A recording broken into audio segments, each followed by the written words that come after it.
بسم اللہ الرحمن الرحیم۔ السلام علیکم سامعین، امید ہے آپ لوگ خیریت سے ہوں گے اور ایمان کی بہترین حالت میں ہوں گے۔ سیرت نبی صلی اللہ علیہ وآلہ وسلم۔ آج ہم بات کریں گے عام الفیل یعنی ہاتھیوں والا سال۔ اس سال کو ہاتھیوں والا سال کیوں کہا جاتا ہے؟ آپ صلی اللہ علیہ وآلہ وسلم عام الفیل میں پیدا ہوئے یعنی ہاتھیوں والے سال میں۔ اس سال کو ہاتھیوں والا سال اس لیے کہا جاتا ہے کہ ابرہہ نے ہاتھیوں کے ساتھ مکہ مکرمہ پر چڑھائی کی تھی۔ آپ کی پیدائش اس واقعے کے کچھ ہی دن بعد ہوئی تھی۔ واقعہ کچھ اس طرح ہے کہ ابرہہ یمن کا عیسائی حاکم تھا۔ حج کے دنوں میں اس نے دیکھا کہ لوگ بیت اللہ کا حج کرنے جاتے ہیں۔ اس نے لوگوں سے پوچھا یہ لوگ کہاں جاتے ہیں؟ اسے جواب ملا بیت اللہ کا حج کرنے کے لیے مکہ جاتے ہیں۔ اس نے پوچھا بیت اللہ کس چیز کا بنا ہوا ہے؟ اسے بتایا گیا کہ پتھروں کا۔ اس نے پوچھا اس کا لباس کیا ہے؟ بتایا گیا ہمارے ہاں سے جو داری دار کپڑا جاتا ہے اس سے اس کی پوشاک تیار ہوتی ہے۔ ابرہہ عیسائی تھا۔ ساری بات سن کر اس نے کہا مسیح کی قسم میں تم لوگوں کے لیے اسے اچھا کر تعمیر کروں گا۔ اس طرح اس نے سرخ، سفید، زرد اور سیاہ پتھروں سے ایک گھر بنوایا۔ سونے اور چاندی سے اس کو سجایا۔ اس میں کئی دروازے رکھوائے۔ اس میں سونے کے پتھر جڑوائے۔ اس کے درمیان جوہر لگوائے۔ اس مکان میں ایک بڑا سا یاقوت لگوایا۔ پردے لگوائے۔ وہاں خوشبوئی سلگانے کا انتظام کیا۔ اس کی دیواروں پر اس قدر مشق ملا جاتا تھا کہ وہ سیاہ رنگ کی ہو گئی، یہاں تک کہ جوہر بھی نظر نہیں آتے تھے۔ پھر لوگوں سے کہا اب تمہیں بیت اللہ کا حج کرنے کے لیے مکہ جانے کی ضرورت نہیں، میں نے یہیں تمہارے لیے بیت اللہ بنوا دیا ہے، لہٰذا اب تم اس کا طواف کرو۔ اس طرح کچھ قبائل کئی سال تک اس کا حج کرتے رہے،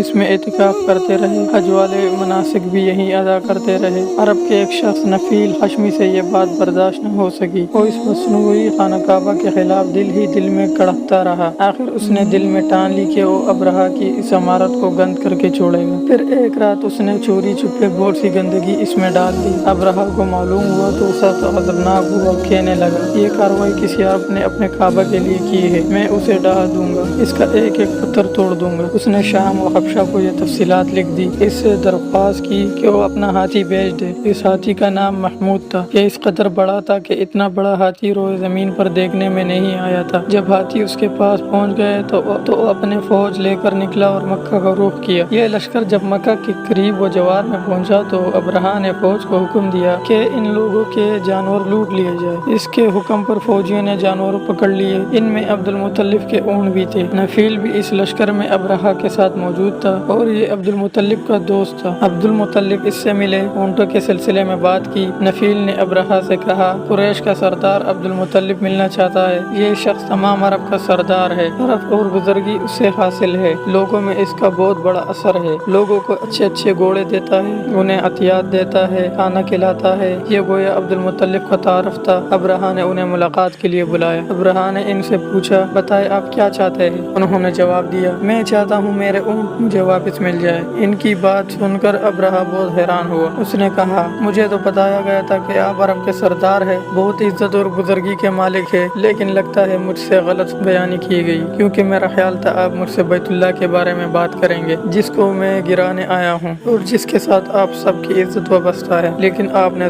سرے سے اس کی بات ہی نہیں کی اور اپنے اونٹوں کا رونا لے کر بیٹھ گئے۔ یہ کیا بات ہوئی؟ اس کی بات سن کر عبد المطلب بولے آپ میرے اونٹ مجھے واپس دے دے، بیت اللہ کے ساتھ جو چاہے کرے، اس لیے کہ وہ مالک دو جہاں پروردگار کا گھر ہے، وہ خود ہی اس کی حفاظت کرے گا، مجھے اس کے لیے فکر مند ہونے کی ضرورت نہیں۔ ان کی بات سن کر ابرہہ نے حکم دیا ان کے اونٹ واپس دے دیے جائے۔ جب انہوں نے ان کے اونٹ واپس مل گئے تو انہوں نے ان کے سموں پر چمڑے چڑھا دیے، ان پر نشان لگا دیے، انہیں قربانی کے لیے وقف کر کے حرم میں چھوڑ دیا تاکہ پھر کوئی انہیں پکڑ لے تو حرم کا پروردگار اس پر عذابناک ہو۔ پھر عبد المطلب ہیرا پہاڑ پر چڑھ گئے۔ ان کے ساتھ ان کے کچھ دوست تھے۔ انہوں نے اللہ سے درخواست کی اے اللہ، انسان اپنے سامان کی حفاظت کرتا ہے، تو اپنے سامان کی حفاظت کر۔ ادھر سے ابرہہ اپنا لشکر لے کر آگے بڑھا۔ وہ خود ہاتھی پر سوار لشکر کے درمیان موجود تھا۔ ایسے میں اس کے ہاتھی نے آگے بڑھنے سے انکار کر دیا۔ وہ زمین پر بیٹھ گیا۔ ہاتھی بانوں نے اسے اٹھانے کی کوشش کی لیکن وہ نہ اٹھا۔ انہوں نے اس کے سر پر ضربے لگائی، آنکھ سے چھپوائے، مگر وہ کھڑا نہ ہوا۔ کچھ سوچ کر انہوں نے اس کا رخ یمن کی طرف کیا تو فوراً اس طرف چلنے لگا۔ اس کا رخ پھر مکہ کی طرف کیا گیا गया तो फिर रुक गए। हाथी बानों ने यह तजुर्बा बार बार किया। आखिर अब्रहा ने हुक्म दिया हाथी को शराब पिलाई जाए ताकि नशे में उसे कुछ होश न रह जाए और हम उसे मक्का की तरफ आगे बढ़ा सके। चुनाचे उसे शराब पिलाई गई, लेकिन इस पर इसका अभी असर न हुआ। अब्रहा का अंजाम सूरत अल-फैल अल-कुरान। अब्रहा के हाथी को उठाने की मुसलसल कोशिशें जारी थी कि अचानक समंदर की तरफ से इनकी तरफ अल्लाह ताला ने अबाबिलों को भेज दिया। वो टिड्डियों के झुंड की तरह आए। दूसरी तरफ अब्दुल मुत्तलिब मक्का में दाखिल हुए, हरम में पहुंचे और काबा के दरवाजे की जंजीर पकड़कर अब्रहा और इसके लश्कर के खिलाफ फतह की दुआएं मांगी। इनकी दुआ के अल्फाज ये थे, ऐ अल्लाह, ये बंदा अपने काफिले और अपनी जमात की हिफाजत कर रहा है, तो अपने घर यानी बैतुल्लाह की हिफाजत फरमा। अब्रहा का लश्कर फतह ना हासिल कर सके। इनकी ताकत तेरी ताकत के आगे कुछ भी नहीं।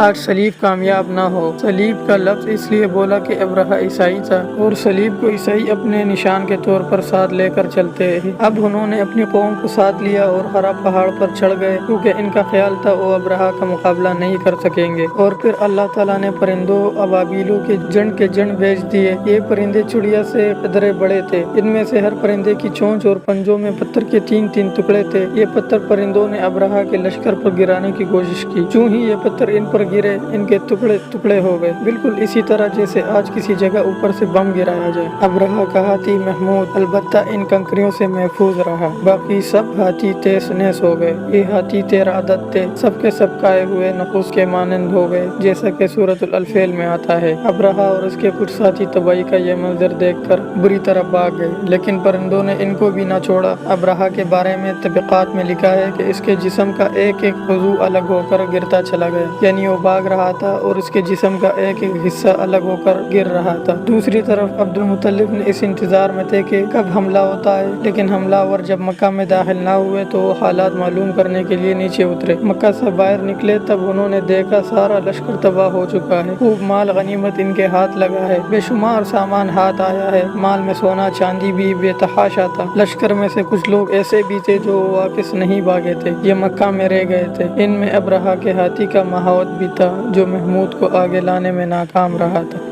विलादत व सआदत हज़रत मोहम्मद सल्लल्लाहु अलैहि वसल्लम। हमारे नबी हज़रत मोहम्मद सल्लल्लाहु अलैहि वसल्लम इस वाक़े के चंद दिन बाद पैदा हुए। आप जिस मकान में पैदा हुए, हमारे नबी हज़रत मोहम्मद सल्लल्लाहु अलैहि वसल्लम इस वाक़े के चंद दिन बाद पैदा हुए। आप जिस मकान में पैदा हुए वो सफ़ा पहाड़ी के करीब था। हज़रत काबा अखबार रज़ियल्लाहु तआला अन्हु बयान करते हैं कि मैंने तौरात में पढ़ा था कि रसूलुल्लाह सल्लल्लाहु अलैहि वसल्लम की पैदाइश मक्का में होगी। एक काब पहले यहूदी थे, इसलिए तौरात पढ़ा करते थे। दुनिया में आते ही हुजूर अकरम सल्लल्लाहु अलैहि वसल्लम रोए। हज़रत अब्दुर्रहमान बिन गौफ रज़ियल्लाहु तआला अन्हु के वालिदा कहती है कि जब हज़रत आमना के यहाँ विलादत हुई तो मैं वहाँ मौजूद थी। आप सल्लल्लाहु अलैहि वसल्लम मेरे हाथों में आए। ये गालिबन दाया थी, इनका नाम शिफा था। फरमाती है जब आप मेरे हाथों में आए तो रोए। आपके दादा अब्दुल मुत्तलिब को आपकी विलादत की इत्तला दी गई। वो इस वक्त खाना काबा का तवाफ कर रहे थे। इत्तला मिलने पर घर आए, बच्चे को गोद में लिया। इस वक्त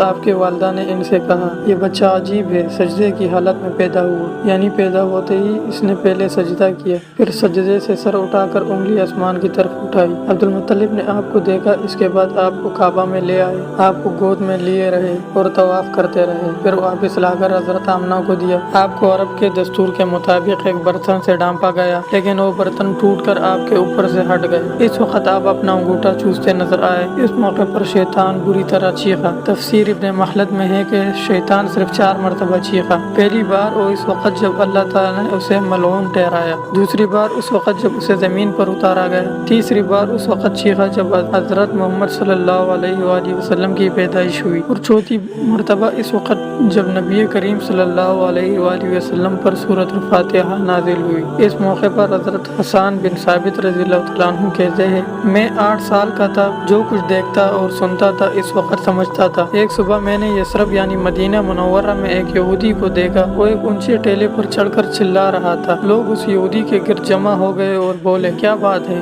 क्यों चीख रहे हो? यहूदी ने जवाब दिया, अहमद का सितारा तुलू हो गया है और वो आज रात पैदा हो गए हैं। हजरत हसन बिन साबित रज़ियल्लाहु तआला अन्हु बाद में 60 साल की उम्र में मुसलमान हुए थे। 120 साल की उम्र में उन्होंने वफात पाई। गोया ईमान की हालत में 60 साल जिंदा रहे। बहुत अच्छे शायर थे। नबी करीम सल्लल्लाहु अलैहि वसल्लम की अपनी अशार में तारीफ किया करते थे और दुश्मनों की बुराई इशार में बयान करते थे। आज़वात के मौके पर अशगार के जरिए मुसलमानों को जोश दिलाते थे। इस बुनियाद पर उन्हें शायर रसूल का खिताब मिला था। हजरत काब अखबार रज़ियल्लाहु तआला अन्हु फरमाते हैं कि मैंने तौरात में पढ़ा है कि अल्लाह ताला ने हजरत मूसा अलैहिस्सलाम को हजरत सल्लल्लाहु अलैहि वसल्लम की विलादत के वक़्त की खबर दे दी थी और हजरत मूसा अलैहिस्सलाम ने अपनी कौम बनी इसराइल को इसकी इत्तला दे दी थी। इस सिलसिले में उन्हें फरमाया था, तुम्हारे नज़दीक जो मशहूर चमकदार सितारा है, जब वो हरकत में आएगा तो वही वक़्त रसूलुल्लाह सल्लल्लाहु अलैहि वसल्लम की पैदाइश का होगा। ये खबर बनी इसराइल के उलमा एक दूसरे को देते चले आए थे और इस तरह बनी इसराइल को भी हजरत सल्लल्लाहु अलैहि वसल्लम की विलादत का वक़्त यानी इसकी अलामात मालूम थे। हजरत आयशा रज़ियल्लाहु तआला अन्हा से रवायत है कि एक यहूदी आलिम मक्का में रहता था। जब वो रात आई जिसमें हजरत सल्लल्लाहु अलैहि वसल्लम की विलादत हुई तो वो कुरैश की एक मजलिस में बैठा था। उसने कहा, क्या तुम्हारे यहाँ आज कोई बच्चा पैदा हुआ है? लोगों ने कहा, हमें तो मालूम नहीं। इस पर उस यहूदी ने कहा, मैं जो कुछ कहता हूँ उसे अच्छी तरह सुन लो। आज उस उम्मत का आखिरी नबी पैदा हो गया है और कुरैश के लोगों वो तुम में से है, यानी वो कुरैशी है। इसके कंधे के पास एक गलामत है यानी मेहर नबूवत। इसमें बहुत ज्यादा बाल है यानी घने बाल है और ये नबूवत का निशान है, नबूवत की दलील है। इस बच्चे की एक अलामत ये है वो 2 रात तक दूध नहीं पिएगा। इन बातों का जिक्र इसकी नबूवत के अलामात के तौर पर बनी इसराइल किताब में मौजूद है। अल्लामा इब्न हजर ने लिखा है कि यह बात दुरुस्त है, आपने 2 दिन तक दूध नहीं पिया था। यहूदी आलिम ने जब ये बातें बताई तो लोग वहाँ से उठ गए। उन्हें यहूदी की बातें सुनकर बहुत हैरत हुई थी। जब वो लोग अपने घरों में पहुँचे तो इनमें से हर एक ने इसकी बातें अपने घर के अफराद को बताई। औरतों को चूँकि हजरत आमना के यहाँ बेटा पैदा होने की खबर हो चुकी थी, इसलिए उन्होंने अपने मर्दों को बताया कि जरा चलकर मुझे वो बच्चा दिखाओ। लोग उसे साथ लिए हजरत आमना के घर के बाहर आए। इनसे ये बच्चा दिखाने की दरख्वास्त की। आपने ये बच्चों को कपड़े से निकालकर उन्हें दे दिया। लोगों ने आपके कंधे पर से कपड़ा हटाया। यहूदी की नजर जो ही मेहर नबूवत पर पड़ी वो फौरन बेहोश होकर गिर पड़ा। उसे होश आया तो लोगों ने इससे पूछा, तुम्हें क्या हो गया था? जवाब में उसने कहा, मैं उस गम से बेहोश हुआ था कि मेरी कौम में से नबूवत खत्म हो गई और ए कुरैशियों, अल्लाह की कसम ये बच्चा तुम पर ज़बरदस्त ग़लबा हासिल करेगा और उसकी शहरत मशरिक़ से मगरिब तक फैल जाएगी। जी सामीन, ये था आज के एपिसोड। मिलते हैं अगले एपिसोड में। उम्मीद करता हूँ ये वीडियो आप लोगों को बहुत पसंद आई होगी। इस तरह की मजीद वीडियो देखने के लिए हमारे चैनल को सब्सक्राइब करें, लाइक करें और बेल आइकन पर ज़रूर क्लिक करें। शुक्रिया।